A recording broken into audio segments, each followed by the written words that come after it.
As these events usually go, they all kind of take on a life of their own. So I usually like to speak in the beginning because otherwise what happens to me today happens.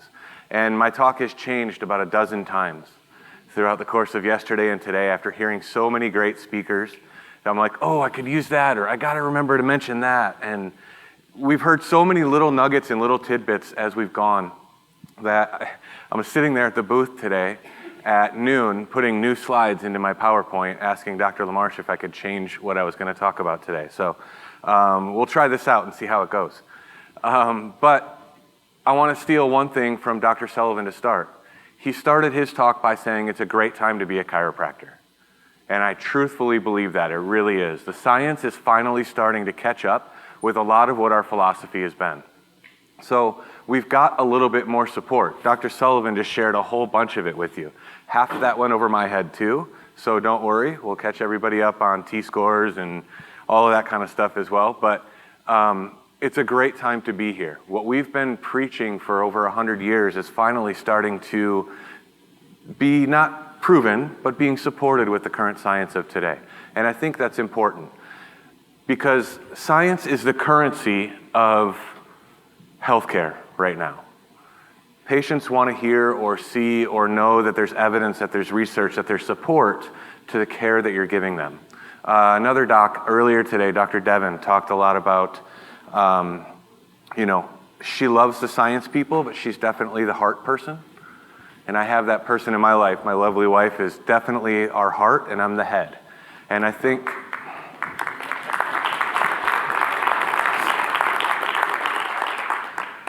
what realization I came to while I was listening to her talk was, that's our profession. We have this duality in our profession that we sometimes try to reconcile, we sometimes try to push away, we sometimes throw stones at, we sometimes argue with. There's that duality in our profession. There's definitely the feeling side of us, and the feeling side of our profession, I call it the woo-woo side of things, right? And then there's the heady side, the nerds, this guy right here, that are trying to bring the science more to the forefront. And I don't think that we should run from that. I think we need to embrace it, but we need to embrace it and see how to make that congruent. Another thing, and this is one of the first slides that I added, was this one here. Another thing that Dan Sullivan said this morning that hit me was growth. He said we need to grow as people, we need to grow as a profession. And for me, growth and evolution go together. And this is just a picture of a plant growing. If you were here for Dr. Ribley's talk yesterday, he had his little corn kernel, and he said it grows no matter what.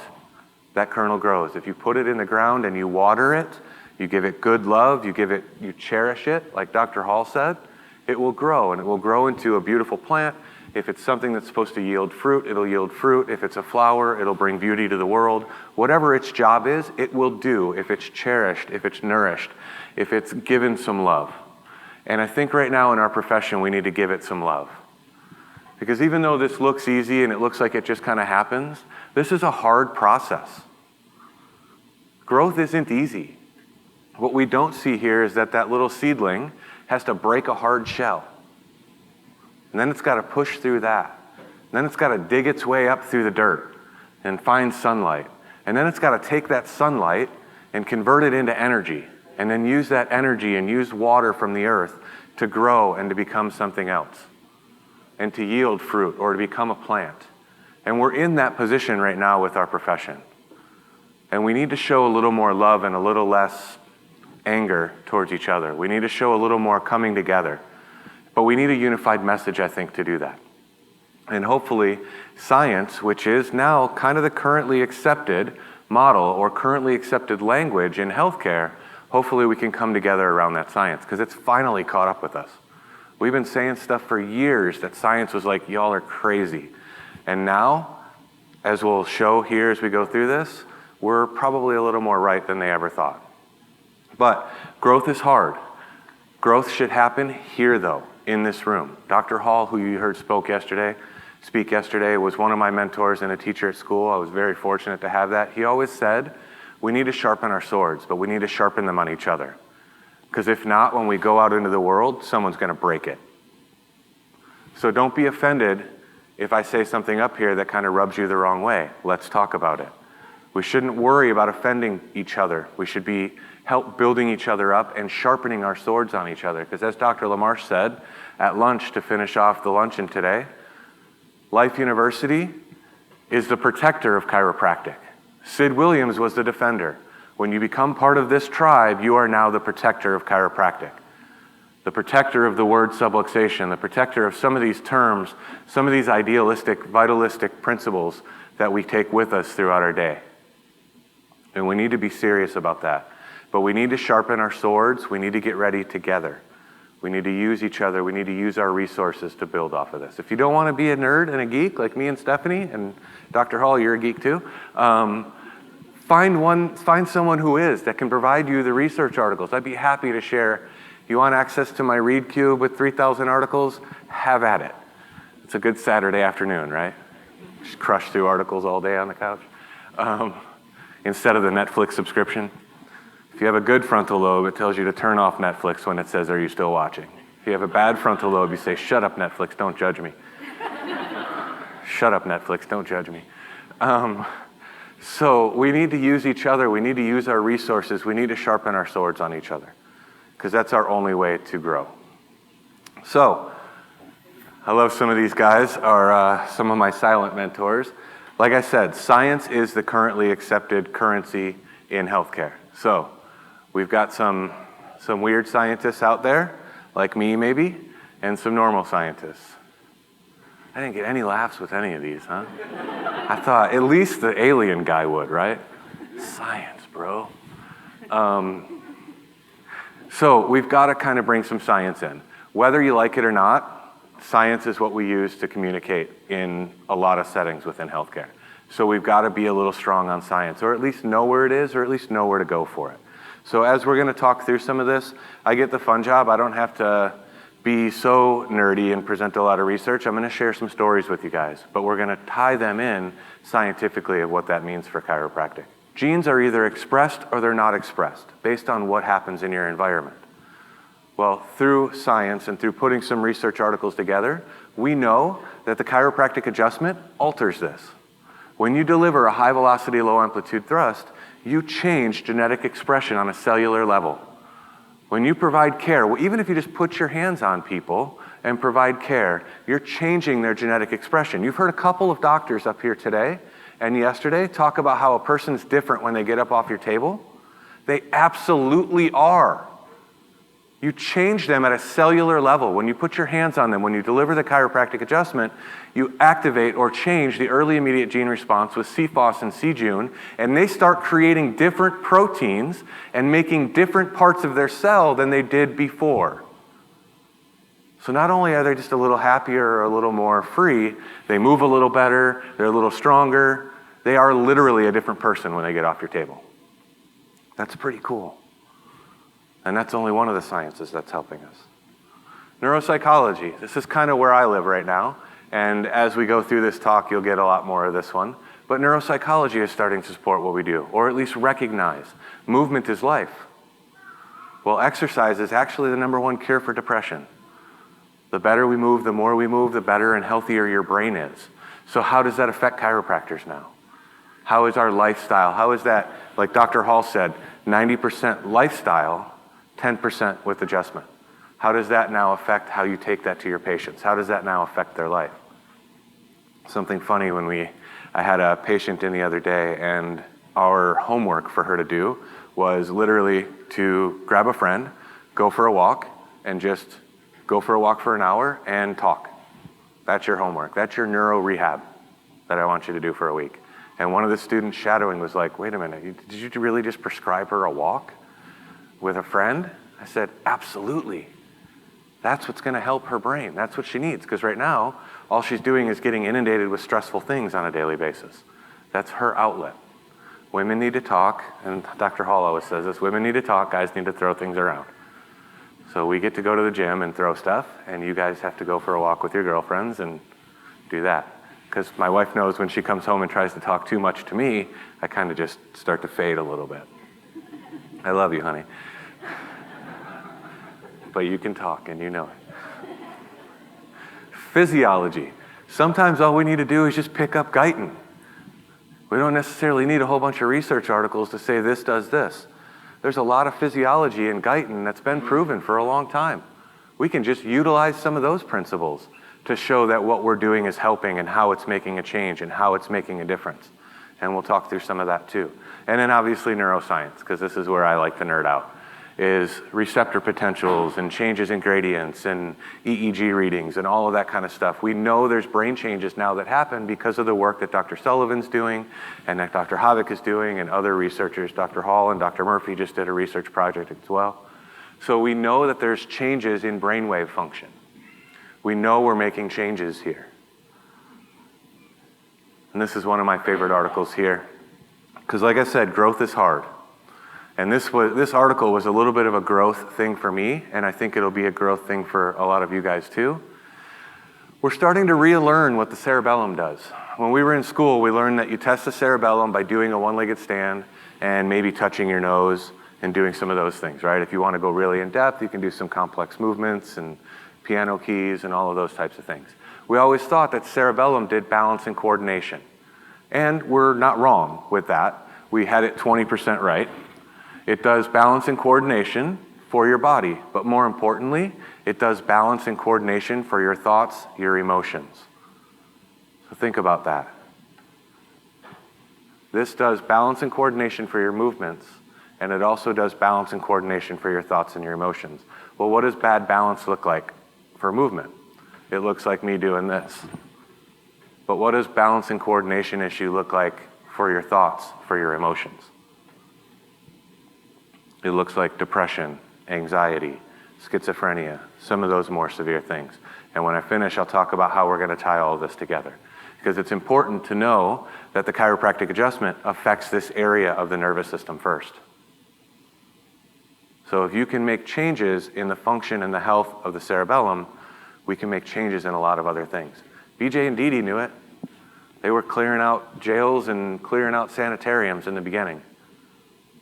We've got to somehow get back to that, connect back to that message. We know this guy, right? Oh, you can't see it. This was supposed to be really grand. It was going to say, in the beginning. And I was going to do it in that voice, but there was tone.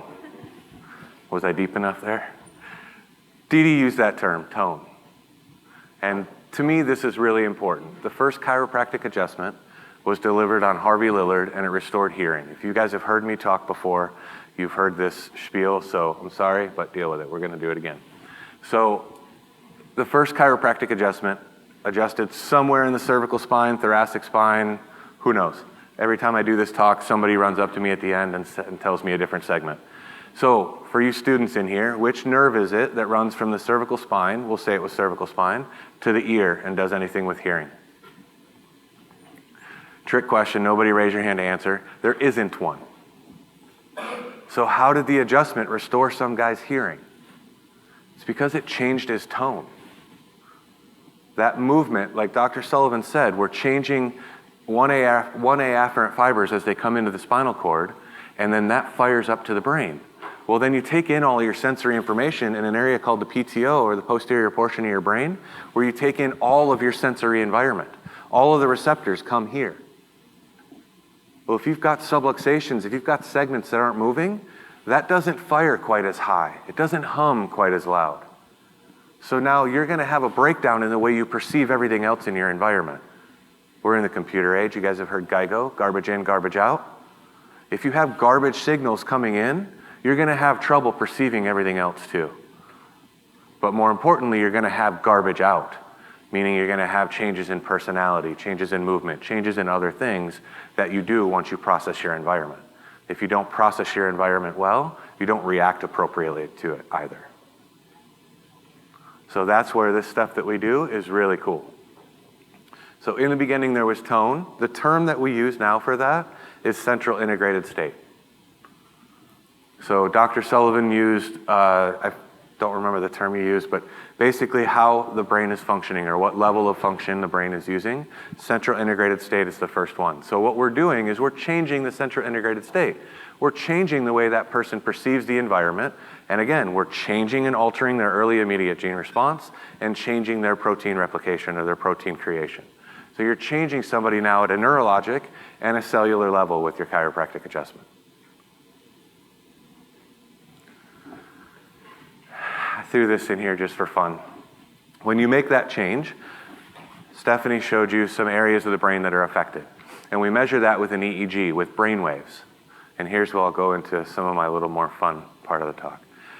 What are brain waves? Well, we can see they're all different wavelengths, right? Some are faster, some are slower. But what are we actually measuring when we're measuring an EEG? Anybody know? Electrical activity of the brain. You're actually measuring the frequency with which you're communicating from one cell to another. So you're measuring the speed or the frequency that happens at that synapse.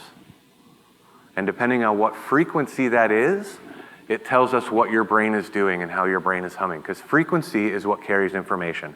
Frequency is what carries knowledge. So frequency is the part of tone that carries information, that carries knowledge through the system. We'll skip through this. I'm getting a little long-winded here. So what is tone? Tone is kind of a conglomeration of things. So when we look at tone, we look at three basic features of it, just for the purposes of this talk. There's a lot more that goes into this. But we look at amplitude. How strong is the signal? We look at frequency. What knowledge or information is carried in that signal? And then we look at texture or depth. So if I'm looking at tone, and we're talking about tone of the nervous system or central integrated state or hum of the brain or basal level of activity of the nervous system, we've got to talk about or figure out all of these things. So how is tone created? How do we create that tone in our nervous system, or how do we have tone to our nervous system, so to speak? Well, these are the things that influence it. Your external environment is a part of it. Your internal environment a part of it. And friends are a part of it.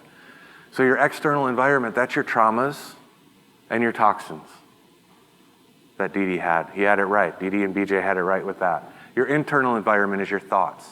And that's a big part of it for me. And that's probably the one that controls even most of it. You guys heard somebody say from the stage yesterday, whether you believe you can or you can't, you're right. That's your thoughts. Your thoughts are the lens with which you see the world. If you're negative and you're Debbie Downer walking around doing this all day, are you going to see the positive things that are happening around you? So are you going to then react positively to your environment? Probably not. But if you get up, you put a smile on, you greet the world, are you going to start to see those positive things come in?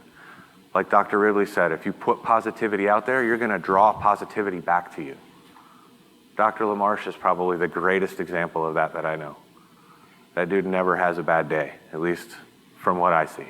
He just puts it out there, he gives, he loves, he serves, he does. Sound familiar? And he gets it back. Because he's priming his nervous system to do those things. He's taking control of his thoughts. Dr. Ridley always says, when you ask him if he's having a good day, I am, and it's a choice. And it is, because we have control of this part. But if you're subluxated and you're getting garbage in, then you're going to have more garbage out. Those guys are subluxation free. I know Dr. LaMarche is because I check him myself. So we've got to make sure our patients are getting that message too. So how can we measure this tone?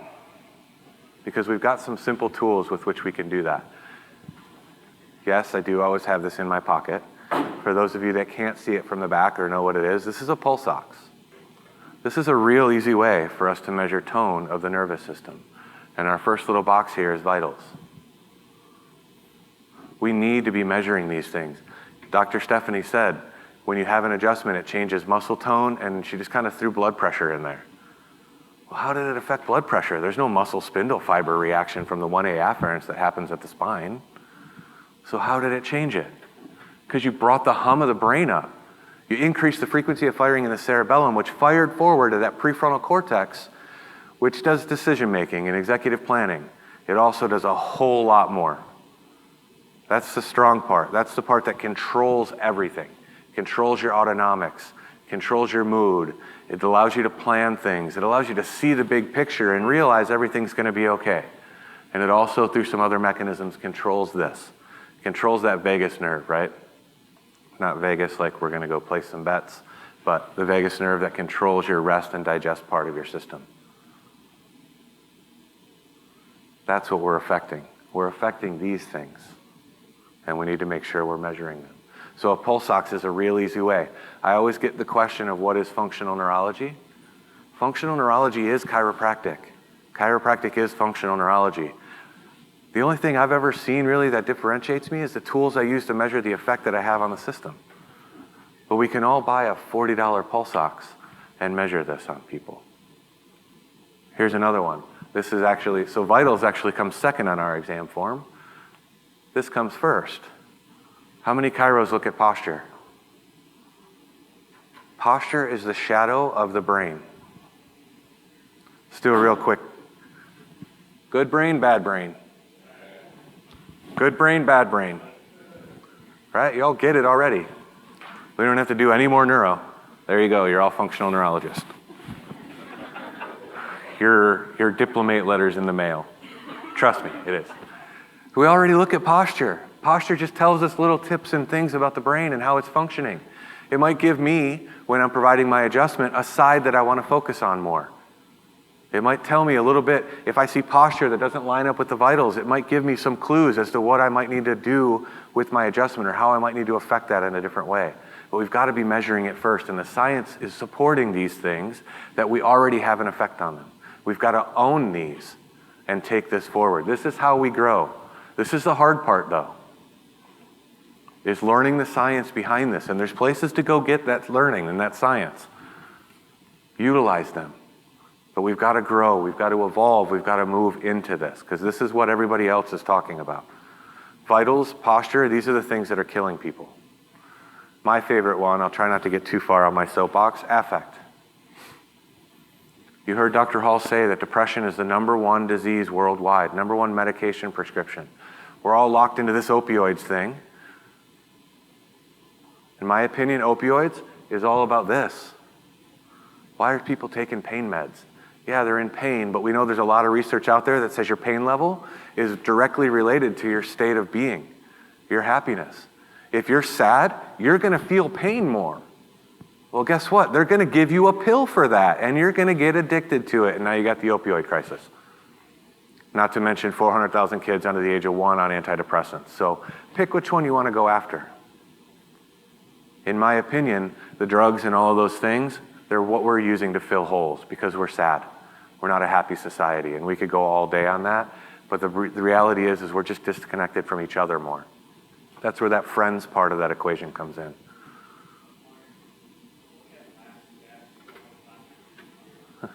The depression one? You guys have heard that number, right? 400,000 kids under the age of 1 year old on antidepressants. That should scare I'm not allowed to swear up here, but it should scare you. That's what they're doing. What's that? In the U.S. In the U.S. In the United States. Because babies are sad, man. Come on. They hate life. They got a job. They got bills to pay.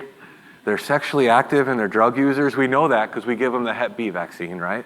So they got a lot of stuff on their mind. It's just, it's a hard knock life out there being a baby right now. Yeah, it's a scary stat, but it's something that we need to pay attention to, right? And then the other one, this one we definitely don't have time to go into, the eyes. But I do want to tell you guys this. We focus on the spine. What's your spine's job?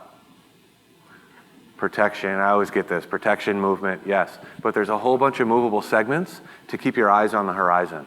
If you have bad eyes, you have a bad spine. If you get a kid with dyslexia or convergence insufficiency, he also has low tone in the spine. He also probably has a straighter reversing curve. Which one are we going to go after? Yes, all of it. We're the best answer for everything I just said. So we've got to start to learn this stuff a little bit better. We need effective and efficient ways to measure tone of the nervous system. The other thing I always get, I don't have time to do a neuro exam. Really? Because mine's over before I get to the exam room. How long does it take you to look at posture? How long does it take you to look at vitals? How long do you have to stare lovingly into your patient's eyes before you know they're looking the wrong way or they can't look at you? How long does it take you to notice affect? If your patient's sad, you see that immediately. So we measure tone in these ways, and this gives us clues into the health and the function of their nervous system. So what does it look like on a patient? Autonomic dysregulation. What's a normal heart rate? 60 to 100, right? If a female who's 25 years old and healthy is sitting in front of you and her heart rate's 85, is that normal? No. She shouldn't be having that. We see this, every day, right? Somebody walks in with a heart rate of 90 who's 25 years old, 30 years old. That's autonomic dysregulation. That's dysautonomia. Poor posture. We get lots of kids that you could fold up and put in your suitcase and take as your carry-on now. They're just not active enough. I'm not going to blame technology because we were reading books before looking down. Now we're just looking down at our iPhone. Don't get me wrong, I'll get on my soapbox on that another time, but we just don't move. We don't get into nature enough. We don't experience nature and those types of things. And that causes us to have that flat affect. Anxiety, depression, sadness, all of those things is what it looks like on a patient.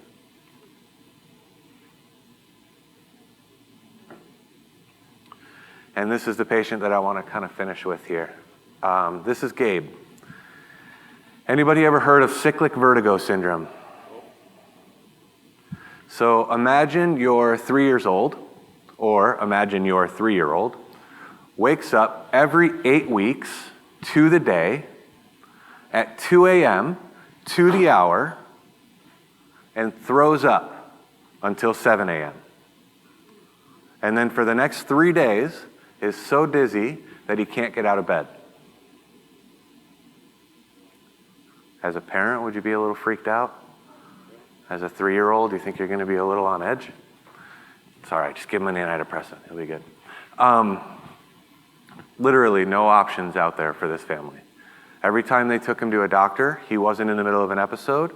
They said, he looks normal, he's fine, I don't know what to tell you. They had literally no options for them.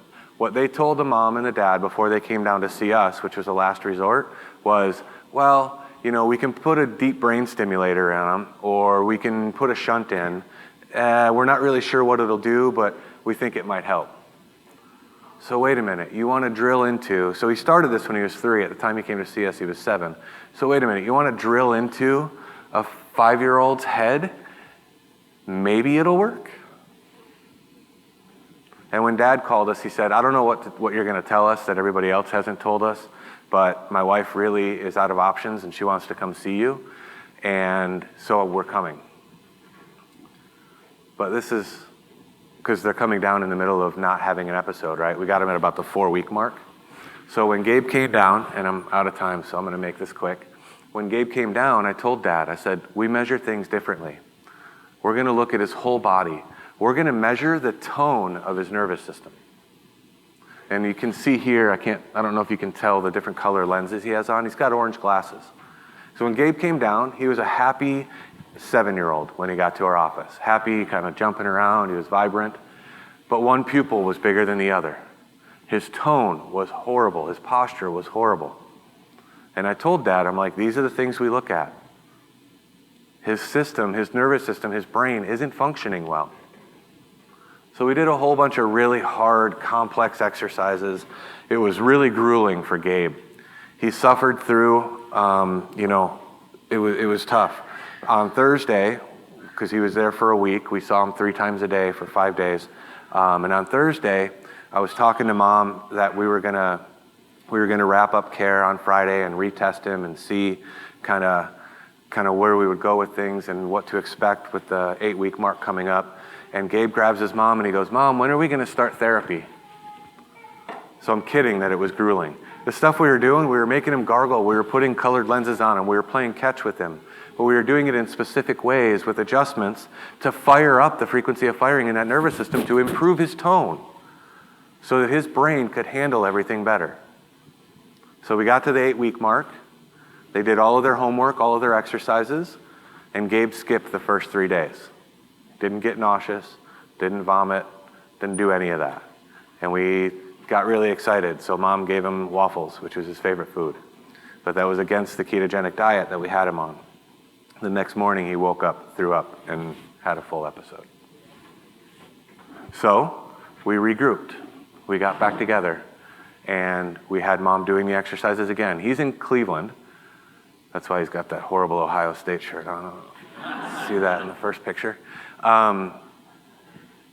His chiropractor was keeping him adjusted, keeping him clear, and we were managing the neurological exercises from Atlanta. So Mom was doing all sorts of exercises with him daily, and I kept apologizing to Mom. I'm like, I'm sorry, I got you guys doing this 3 times a day and all this stuff. She's like, if you say sorry one more time, I'm gonna drive to Atlanta and punch you. I'm like, what do you mean? She's like, you realize the other option was drilling into my son's head.